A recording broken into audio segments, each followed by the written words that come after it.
So you want to buy an iPhone 12 Pro Max. So here is a very brief review of what I like and what I dislike about the phone. So I'm going to talk about what I like about the phone first. First, I really love the shape of the phone. I think that it has a very nice color to it. This midnight blue actually is one of my favorite colors. And the matte finish at the back means that there is no fingerprint smudges whenever I use the phone. Not that I will see the smudges. I mean, it's an expensive phone, so I tend to use a case. I bought this case for 19 ringgit in Shopee. You can see the link where to buy it in the description. So anyway, this phone of mine has dropped twice in the case, yes, in the case. And so far, it has retained all its shape and functions as it is. There's no cracks, nothing. So this makes this phone quite durable. And if you look at other videos of durability tests online, I'm very sure that you will see that this phone is rated as one of the best or most durable iPhone ever produced by Apple to date.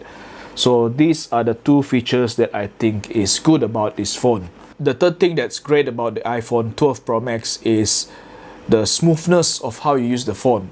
Among the first thing I noticed when I used the phone was the speed of installing apps. I know the speed of installing apps will depend on your internet connectivity, but I'm using the same internet speed at home, and I've noticed that on Android it does tend to buffer a bit, whereas on the iOS or on this iPhone 12 Pro Max, it just installs apps within seconds. Another thing that I like about the iPhone is the camera, which I feel is just good for someone who is like me to take photos.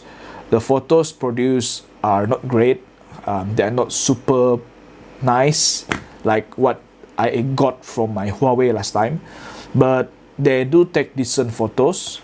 It's not bad, it's high quality, and there are some functions in the camera app that actually allow me to ensure my photos will be the best that I can capture. I think this has a lot to do with the shutter speed and the optimization that iOS has provided for the camera app.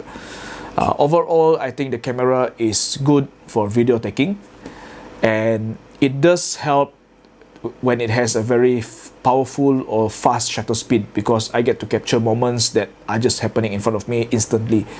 I've used this phone for about a month plus now, and I could say that I charge the phone once in every 2 days under my normal use, which is texting, sending apps. I practically have the phone in my hand for almost the whole day, but using it just for normal usage, not gaming, just normal usage, it seems that it lasts more than a day. I don't have to worry whenever I go out about the phone. I know people will say the phone is still new, of course the battery will last, but this is not the case. Most of the time when I use an Android phone, the battery will be good when I just purchase the phone for a week or two, but after that it starts to drain itself. There's a lot of, I think, backdoor apps draining the battery, whereas for the iPhone, that doesn't seem to happen. So let's go to the things that I dislike about the iPhone. Remember, I like the shape. Remember I said I like how it looks? Well, it comes with a drawback, which is the edges of the phone. The edges of the phone are rather sharp. So when this happens, it causes the phone to be uncomfortable to be held for long periods of time. Most of the time, I end up putting the phone on the table and using it on the table instead of holding it. Or most of the time, I will use two hands to use the phone. Another thing I dislike is the fact that Apple did not ship the phone with a charger. So that deprives me of the speed of fast charging. Now I'm just using some random, any charging adapter I can find at home, and it charges rather slowly because, well, it's not built for the iPhone.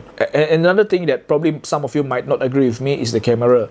I know the camera is good, like I said just now, it's good. It's good enough for someone who doesn't want to do any manual setting.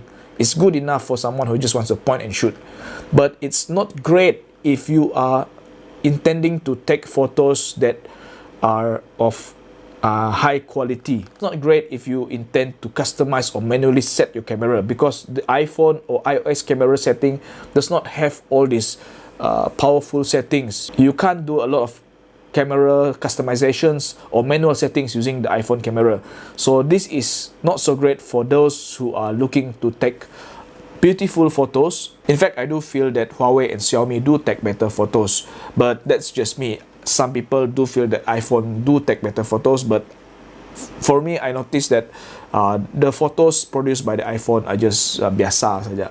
And then another thing that I dislike, or this is probably the last thing that I dislike, is the software.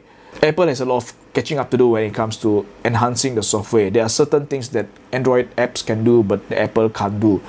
So in terms of app, I think Apple should learn more from Android or Google. But overall, as a conclusion, I think that the iPhone is a complete phone meant for everyday use, meant for those who just want a phone that works, is stable enough, does not give you any problems. I think this is the iPhone. It just does the job as it is. That's about it. My brief review about the iPhone. I hope my brief review does help you decide on whether you should get an iPhone or not. Personally, on my behalf, I have no regrets with this iPhone. I wouldn't mind getting another one. But of course, if you are looking at more customization, if you are looking at something even better in terms of camera, in terms of innovation, probably the iPhone is not there yet. But if it's just for general use, just to capture those precious moments of life, then the iPhone is good enough for you. So that's all what I think about the iPhone, the good and bad. So I hope you like this video. Thank you very much for watching.